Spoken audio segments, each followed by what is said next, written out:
Assalamualaikum warahmatullahi wabarakatuh. Perkenalkan, saya Saskia Dupri dari kelas C S1 Pariwisata dengan NIM 205753. Di sini saya akan mengerjakan mid semester matkul Human Research Management.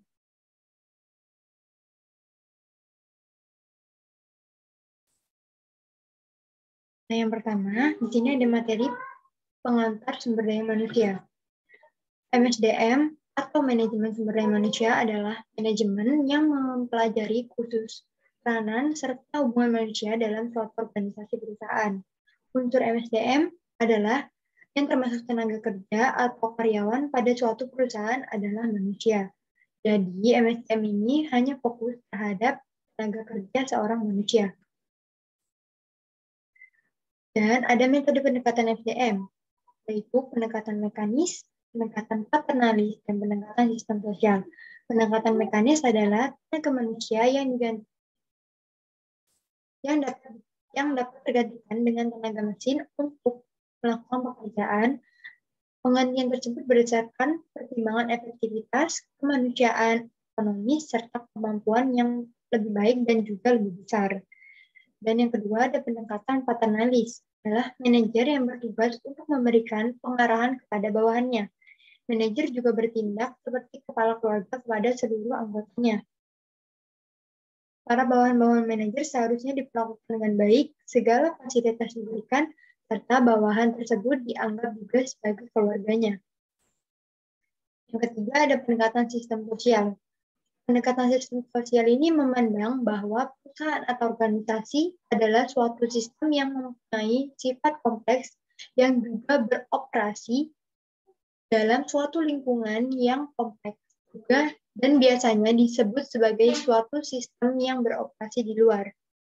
MSDM ini berfungsi sebagai pengarahan, pengendalian, pengintegrasian, pengembangan, kompensasi, pengorganisasian, pemeliharaan, pendisiplinan, perencanaan, pengadaan, serta pemberhentian.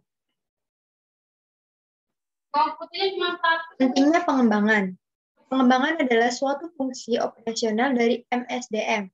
Pengembangan karyawan baru atau lama seharusnya dilakukan secara terancang, serta juga berkesinambungan agar pelaksanaan pengembangan dapat berjalan dengan baik. Yang dilakukan terlebih dahulu yaitu menetapkan suatu program yang dapat mencapai pengembangan karyawan. Hendaknya program pengembangan karyawan disusun dengan melihat kepada segala metode ilmiah serta berpedoman kepada keterampilan, di mana saat ini dibutuhkan oleh perusahaan maupun untuk masa selanjutnya, dan juga program pengembangan karyawan harus disusun dengan cermat. Pengembangan bertujuan untuk meningkatkan kemampuan teoritas, teknis, moral karyawan, dan konseptual supaya baik prestasi kerjanya, serta agar mencapai hasil yang diinginkan oleh suatu perusahaan. Tujuan pengembangan menyangkut hal-hal berikut: efisiensi, moral, produktivitas kerja, kerusakan, pelayanan, balas jasa, kecelakaan, karir, konseptual, konsumen, serta kepemimpinan. Pengembangan karyawan. Prinsip dari suatu pengembangan yaitu peningkatan kemampuan karyawan serta kualitas karyawan tersebut agar suatu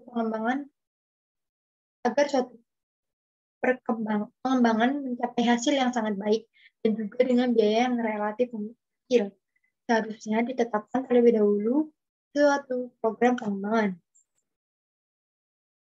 Di sini ada jenis-jenis pengembangan. Jenis-jenis pengembangan itu ada dua, yaitu pengembangan secara informal dengan keinginan dan usaha sendiri atas karyawan dalam melatih serta mengembangkan dirinya dengan mempelajari macam-macam buku literatur yang ada hubungannya dengan pekerjaan mereka ataupun jabatannya. Yang kedua ada pengembangan secara formal, yaitu seorang karyawan yang ditugaskan oleh perusahaan untuk mengikuti latihan atau pendidikan baik yang dilakukan oleh perusahaan itu sendiri maupun yang diadakan oleh lembaga-lembaga latihan atau pendidikan. Selanjutnya ada metode-metode pengembangan. Metode menurut Mursiati 2016, metode-metode pengembangan ada 4, yaitu on the job training, sebuah program pelatihan yang nantinya dapat memberikan motivasi yang lebih tinggi pada para peserta untuk belajar serta berlatih. Selanjutnya ada magang. Metode pelatihan yang di dalamnya mengharuskan untuk para pesertanya wajib mengikuti segala bentuk kegiatan yang dilaksanakan oleh para pemangku jabatan-jabatan tertentu. Yang ketiga ada simulasi. Metode yang dilaksanakan dengan menggunakan mesin atau alat-alat yang dibuat sesuai dengan kondisi dan situasi kerja yang sebenarnya. Yang keempat ada job progression. Dalam metode ini, peserta pelatihan dan juga pengembangan SDM secara berkala akan dipindahkan dari suatu unit kerja tertentu kepada unit kerja yang lainnya. Dan ada materi yang kedua, yaitu menjelaskan tentang strategi dan analisis manajemen sumber daya manusia. Proses manajemen strategi mencangkup proses perencanaan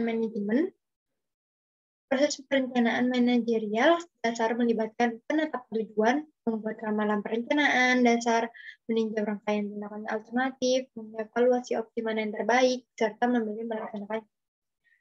Nah, selanjutnya ada perencanaan strategis. Rencana strategis adalah rencana keseluruhan perusahaan mengenai bagaimana mereka akan menyesuaikan kekuatan dan kelemahan internal dan kesempatan dan ancaman eksternal yang bertujuan untuk mempertahankan keunggulan kompetitif.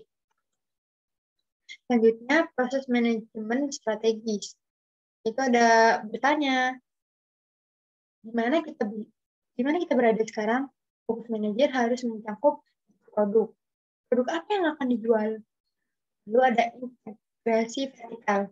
Bagaimana desainnya, produksinya, menjualnya, itu ada jarak geografis. Bagaimana distribusinya? Yang terakhir ada keunggulan kompetitif. Apa dasar persaingan kita? Dan selanjutnya yang B ada mengukur situasi. Lakukan audit internal dan eksternal dengan menyusun dan mengorganisasi kekuatan, kelemahan, tantangan, dan peluang dengan menggunakan analisis. Yang ketiga, yang C ini, SWOT merupakan opsi strategis dengan mempertimbangkan opsi-opsi strategis perusahaan dari serangkaian opsi yang ada. Yang D, meninjau opsi strategis dengan membandingkan opsi-opsi strategis untuk melihat opsi mana yang paling konsisten dengan kesempatan dan ancaman perusahaan, serta kekuatan dan kelemahannya. Terus yang kelima ada membuat yang strategis. Manajer mematangkan yang strategis. Yang keenam, ada menerjemahkan menjadi sasaran. Manajemen menerjemahkan arah baru yang diinginkan menjadi sasaran strategis yang dapat dilaksanakan. Selanjutnya yang ketujuh ada menerapkan strategis. Menerjemahkan strategi ke dalam tindakan.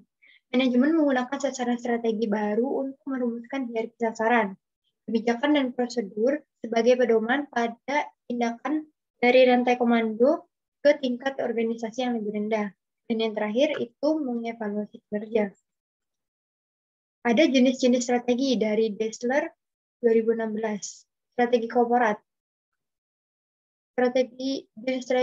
Jenis strategi yang mengidentifikasi portofolio bisnis yang secara total membentuk perusahaan dan cara bisnis ini berhubungan satu sama lain.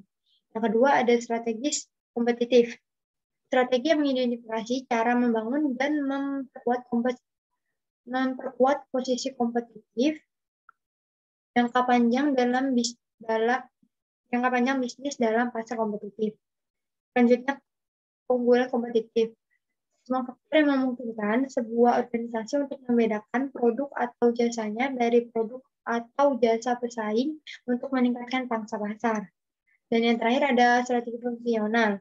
Strategi yang mengidentifikasi aktivitas luas yang akan dikejar oleh setiap departemen untuk membantu bisnis mencapai sasaran kompetitifnya. Selanjutnya ada peran manajer dalam perencanaan strategis. Rencana strategis keseluruhan perusahaan melibatkan seringnya diskusi antar manajer tingkat bawah dan di antara manajer puncak dan manajer tingkat bawah.